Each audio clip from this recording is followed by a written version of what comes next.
Selamat siang, salam sejahtera bagi kita semua. Yang saya hormati Ibu Kristina Pardede selaku guru pembimbing mata pelajaran ekonomi. Perkenalkan, kami adalah kelompok 1 dari kelas 11 MIPA 1. Pada kesempatan kali ini kami ingin mempresentasikan materi tentang pajak. Sebelum masuk ke penjelasan materi, izinkan kami memperkenalkan diri. Berikut adalah profil keanggotaan dari kelompok 1. Perkenalkan, saya Yeni Teresa Jaluhu selaku ketua yang akan bertanggung jawab atas jalannya presentasi ini. Nah, selanjutnya kita akan masuk ke poin pertama yang akan dibawakan oleh Grace Sabia. Perkenalkan, nama saya Grace Sabia Siahaan. Di sini saya akan menjelaskan pengertian pajak. Menurut Undang-Undang Nomor 28 Tahun 2007 tentang Ketentuan Umum dan Tata Cara Perpajakan atau KUHP, pajak adalah kontribusi wajib kepada negara yang berutang oleh orang pribadi atau badan yang bersifat memaksa berdasarkan undang-undang dengan tidak mendapatkan imbalan secara langsung dan digunakan untuk keperluan negara bagi sebesar-besarnya kemakmuran rakyat. Secara sederhana, pajak dapat diartikan sebagai pungutan yang wajib diberikan kepada negara oleh seorang individu maupun badan atau perusahaan yang akan digunakan untuk kepentingan negara dan kesejahteraan masyarakat umum. Perkenalkan, nama saya Sarah Rinduara Ditona. Di sini saya akan menjelaskan ciri-ciri pajak. Pertama, kontribusi wajib warga negara. Pajak adalah kontribusi wajib kepada negara yang terutang oleh orang pribadi atau badan yang bersifat memaksa berdasarkan undang-undang, dengan tidak mendapatkan imbalan secara langsung dan digunakan untuk keperluan negara bagi sebesar-besarnya kemakmuran rakyat. Ciri-ciri pajak bersifat memaksa wajib warga negara. Wajib pajak adalah orang pribadi atau badan meliputi pembayaran pajak, pemotongan pajak, dan pemungutan pajak yang mempunyai hak dan kewajiban perpajakan sesuai dengan ketentuan peraturan perundang-undangan perpajakan.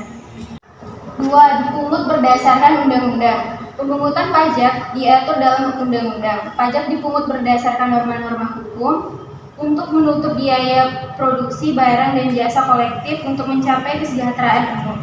Penolakan untuk membayar, penghindaran, atau perlawanan terhadap pajak pada umumnya termasuk pelanggaran hukum. Perkenalkan, saya Nina Alvina. Saya akan menjelaskan unsur-unsur pajak. Yang pertama, wajib pajak. Wajib pajak adalah orang atau badan usaha yang dikenakan kewajiban untuk membayar pajak. Berdasarkan pasal 1 angka 2 Undang-Undang Ketentuan Umum Perpajakan, bahwa yang termasuk wajib pajak adalah sebagai berikut. 1. Orang pribadi atau badan sebagai pembayar pajak. 2. Orang pribadi atau badan sebagai pemotong pajak. Kedua, saya akan menjelaskan objek pajak. Objek pajak adalah segala sesuatu, baik itu barang maupun penghasilan yang dikenakan pajak dan harus dibayar pajaknya. Yang ketiga, tarif pajak. Tarif pajak adalah besarnya presentasi pajak yang harus dibayar oleh wajib pajak. Tarif pajak terdiri atas 4 jenis, yaitu tarif pajak proporsional, tarif pajak degresif, tarif pajak konstan, dan tarif pajak progresif. Saya Nazara Aulia Zalfa, kemudian saya akan menjelaskan fungsi pajak. Yang pertama, fungsi pajak yaitu fungsi anggaran atau budgeting. Sebagai sumber pendapatan negara, pajak berfungsi untuk membiayai pengeluaran negara. Yang kedua, fungsi mengatur atau regulate. Pajak juga digunakan pemerintah sebagai pengaturan kebijakan negara atau yang biasa disebut kebijakan fiskal. Yang ketiga, fungsi stabilitas. Dengan adanya pajak, pemerintah memiliki dana untuk menjalankan kebijakan yang berhubungan dengan stabilitas harga, sehingga inflasi dapat dikendalikan. Yang keempat, fungsi redistribusi pendapatan atau pemerataan. Pajak yang sudah dipungut oleh negara akan digunakan untuk membiayai semua kepentingan umum. Eka, di sini saya akan menyampaikan mengenai manfaat pajak untuk negara. Manfaat pajak untuk negara. Yang pertama, pajak digunakan untuk mengeluarkan negara yang bersifat self-regulating, misalnya untuk pengeluaran proyek produktif. Yang kedua, pajak juga digunakan untuk pengeluaran reproduktif, seperti pengeluaran yang akan memberikan keuntungan dalam segi ekonomi bagi masyarakat, misalnya seperti pertanian dan lain-lain. Yang ketiga, pajak digunakan untuk mengeluarkan yang bersifat self-regulating dan tidak produktif, seperti pembangunan untuk sebuah monumen sejarah dan lain-lain.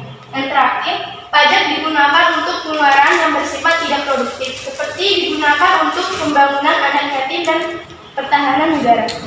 Saya Aulia Ramadhani. Di sini saya akan menjelaskan tentang manfaat pajak untuk masyarakat.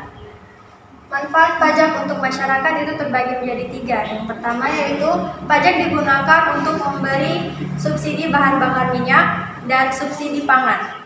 Yang kedua, pajak digunakan untuk membangun infrastruktur, contohnya seperti rumah sakit, jalanan, sekolah, dan fasilitas umum lainnya.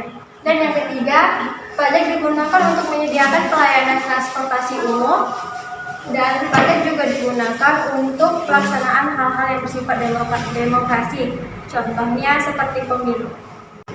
Perkenalkan, nama saya Dinda Sylvia. Di sini saya akan menjelaskan tentang tarif pajak.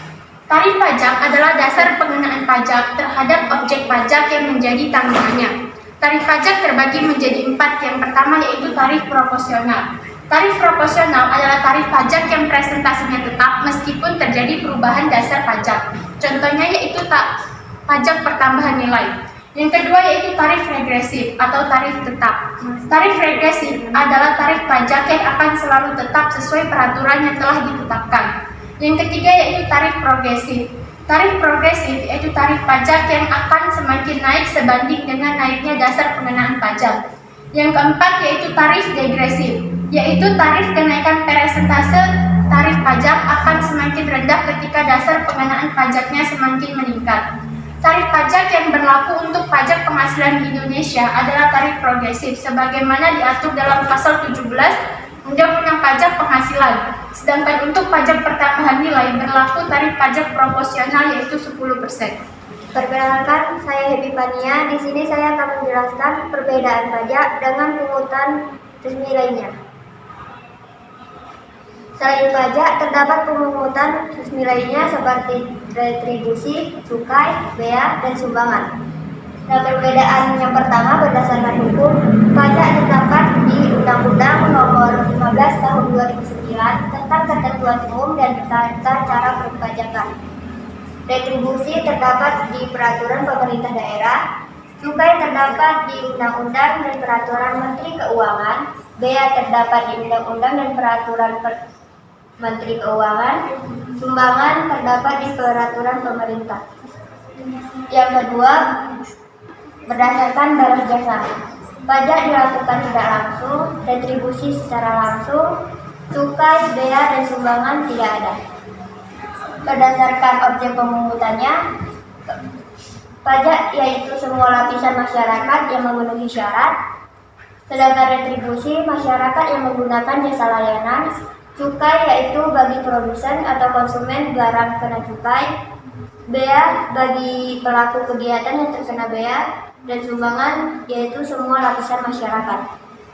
Berdasarkan sanksinya, pajak dikenai denda dan pidana, retribusi dikenai membayar bunga, cukai dikenai denda, bea terdapat sanksinya denda, dan sumbangan tidak ada sanksinya.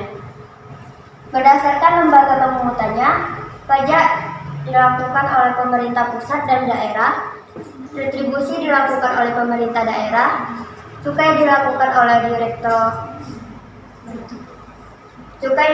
oleh Direktorat Jenderal Bea dan Cukai, bea dilakukan Direktorat Jenderal Bea dan Cukai, sumbangan dilakukan oleh lembaga tertentu. Dan yang terakhir berdasarkan waktu pembayarannya. Pajak dilakukan pembayaran di akhir masa pajak, retribusi dilakukan saat menggunakan fasilitas, cukai dilakukan saat terjadi transaksi barang cukai, bea dilakukan saat barang masuk atau keluar dari wilayah pabean, dan sumbangan dilakukan di insidental. Saya Yohanika akan menjelaskan asas pemungutan pajak menurut Adam Smith. Yang pertama, equality atau keadilan, yaitu besarnya pajak harus disesuaikan dengan kemampuan setiap individu. Yang kedua ada certainty atau kepastian hukum, adalah pemungutan pajak harus ada kepastian hukum berupa undang-undang yang jelas mengenai besarnya tarif pajak, objek pajak, subjek pajak, serta waktu pembayaran pajak. Yang ketiga ada convenience of payment atau ketepatan waktu. yaitu pemungutan pajak harus dilakukan pada waktu yang tepat. Yang keempat ada efisiensi atau efisiensi, biaya pemungutan pajak harus dibuat hemat. Saya Anastasia Dinareta, saya akan menjelaskan materi mengenai asas pemungutan pajak secara umum. Asas pemungutan pajak secara umum dibagi menjadi 3, yaitu asas domisili atau asas tempat tinggal, yaitu dasar pengenaan pajak adalah tempat tinggal si wajib pajak. Yang kedua, asas kebangsaan, yaitu landasan pengenaan pajaknya adalah status kewarganegaraan dari wajib pajak. Dan yang ketiga, asas sumber, yaitu landasan pemungutan pajaknya adalah sumber di mana penghasilan tersebut diperoleh. Perkenalkan, nama saya Nini Dewi Syahputri. Di sini saya akan menjelaskan tentang pengelompokan pajak. Nah, pengelompokan pajak ini dibedakan menjadi 2 jenis, yaitu yang pertama jenis pajak berdasarkan golongan dan jenis pajak berdasarkan sifatnya. Yang pertama yang akan saya bahas yaitu jenis pajak berdasarkan golongannya. Nah, jenis pajak berdasarkan golongannya ini dibedakan menjadi 2 bagian lagi. Yang pertama pajak langsung dan pajak tidak langsung. Pajak langsung ini adalah pajak yang harus ditanggung wajib oleh pajaknya sendiri dan tidak dapat dialihkan kepada orang lain. Contohnya PPh, pajak penghasilan. Yang kedua ada pajak tidak langsung, adalah pajak yang pungutannya dapat dialihkan kepada orang lain. Contohnya adalah PPN atau pajak pertambahan nilai. Selanjutnya jenis pajak berdasarkan sifatnya. Nah, jenis pajak berdasarkan sifat ini dapat dibedakan menjadi 2 bagian lagi. Yang pertama pajak subjektif dan pajak objektif. Pajak subjektif adalah pajak yang berpangkal pada diri individu itu sendiri. Contohnya PPh, pajak penghasilan, dan PBB. Yang terakhir ada pajak objektif, yaitu pajak yang dalam pengenaannya hanya memperhatikan sifat objek pajaknya saja, tanpa memperhatikan keadaan atau kondisi diri wajib pajak. Contohnya adalah pajak bea cukai dan pajak penjualan. Perkenalkan, nama saya Desi Talia Bercalan. Di sini saya akan menjelaskan sistem pemungutan pajak. Sistem pemungutan pajak adalah cara yang dipakai untuk menghitung besarnya pajak yang dibayarkan oleh negara wajib pajak. Di Indonesia memiliki 3 sistem pemungutan pajak, yaitu pertama self assessment system, yaitu wajib pajak menghitung dan melaporkan sendiri pajak. Yang kedua official assessment system, pajak dihitung oleh lembaga pemungut pajak lalu dibayar wajib pajak. Yang ketiga withholding system, pajak dihitung oleh pihak ketiga kemudian dilaporkan dan dibayarkan wajib pajak. Perkenalkan, nama saya Joy Indra Grace. Saya akan menjelaskan prinsip pemungutan pajak.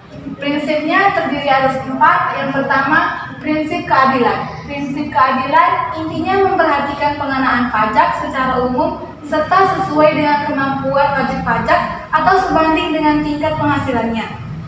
Yang kedua, ada prinsip kepastian. Pemungutan pajak harus dilakukan dengan tegas, jelas, dan terdapat kepastian dan jaminan hukum, sehingga yang melanggar akan dapat dikenakan sanksi hukum. Yang ketiga, ada prinsip kecocokan atau kelayakan.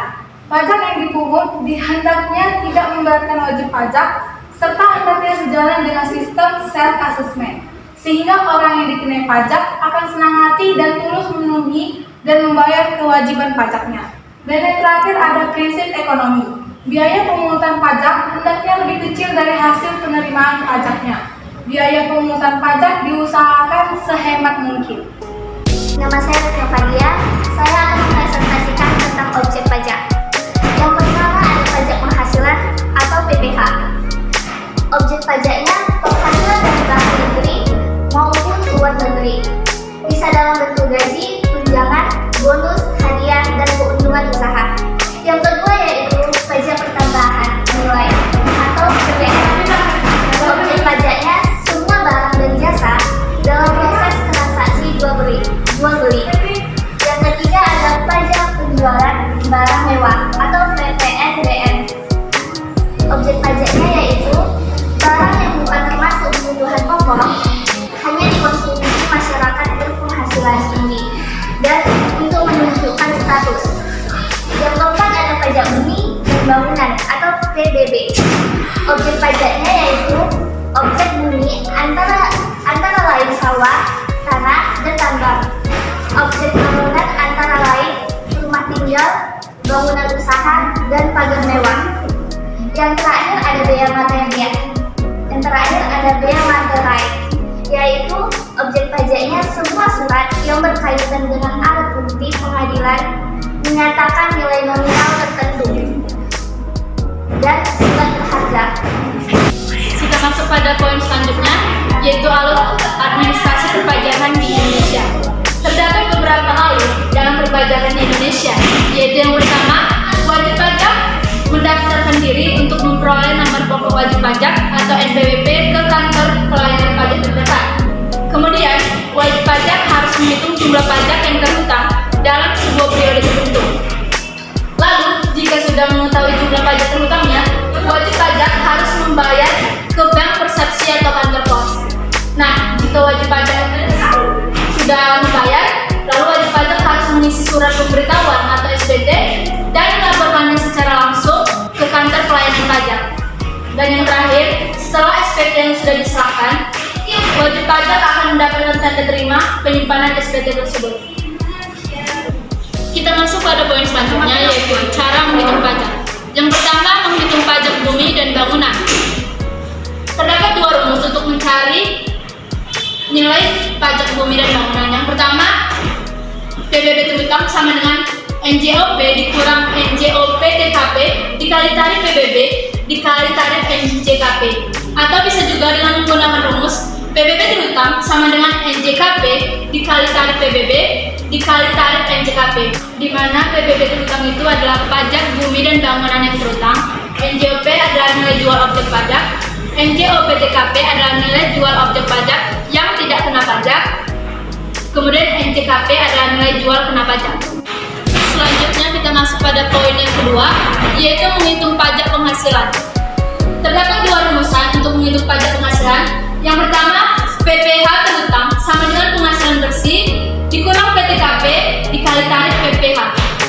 Yang kedua, rumusnya PPh terhutang sama dengan PKP dikali tarif PPh, di mana PTKP merupakan penghasilan tidak kena pajak